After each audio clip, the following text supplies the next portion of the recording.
Welcome once again to Heart of a Shepherd. This is the second video devotional for today. It's taken from Proverbs chapter 3. And the title is a question: Who do you trust? Follow me in Proverbs 3. And again, we're only pulling out one or two proverbs out of each of these chapters simply because we just do not have the time to do an exhaustive study. And so I want to begin then with the question: who or what do you trust? Well, I would suggest that some people rely on their intellect. Others place their faith in the counsel of friends, though I have to admit I have found few whose advice is spiritually wise and trustworthy. Some advise us to follow our hearts. The scriptures, however, warn to that one that pursues his heart that the heart is deceitful above all things, desperately wicked. Who can know it? Jeremiah 17, verse 9. I'm afraid many people make life decisions without prayer or seeking godly wisdom.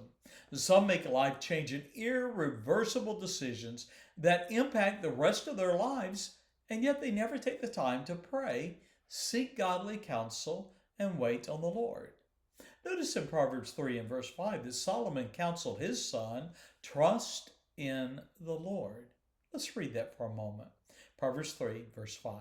Trust, or literally lean on, or hope in, or be confident. Trust in the Lord with all thine heart. Now, the heart there is your mind, your emotions, your will. Trust in the Lord with all thine heart. Lean not unto thine own understanding. In other words, don't you be the measure of the beginning and the end of making decisions.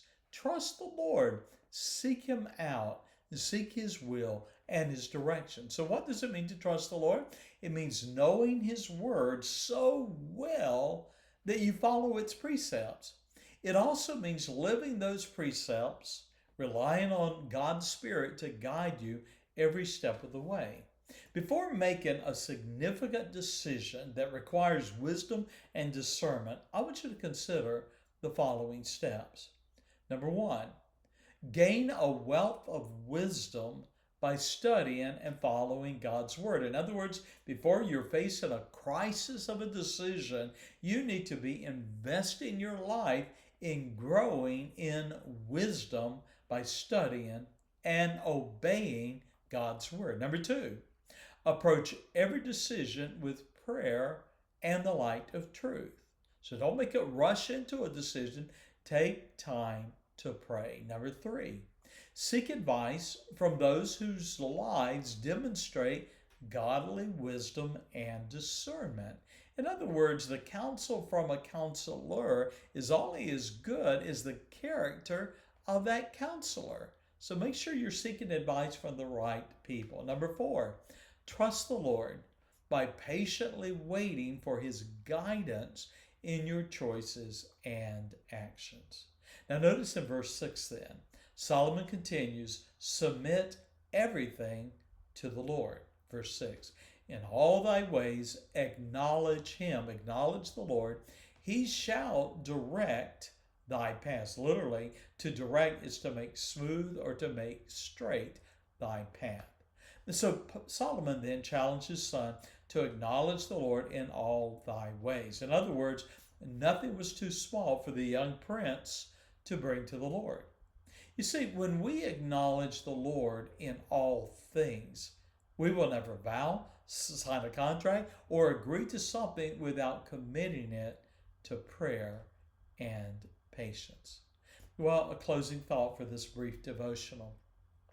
To acknowledge God in all our ways means we follow his instructions in every part of our lives. And so to do this, we should actively build up a reserve of godly wisdom through daily reading, studying, and meditating on God's Word. Well, closing questions. Maybe you're facing a life-changing decision. Have you prayed? Have you sought godly counsel? Will you be patient, wait on the Lord, and allow him to guide your choices and make the path smooth and straight?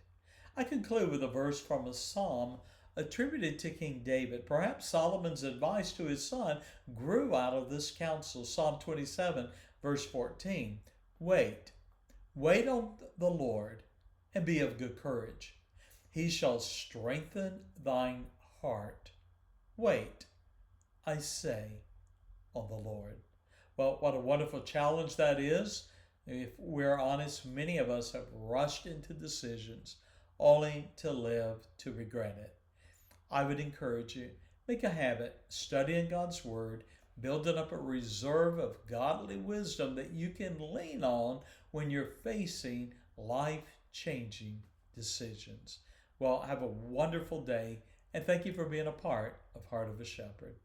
Bye-bye.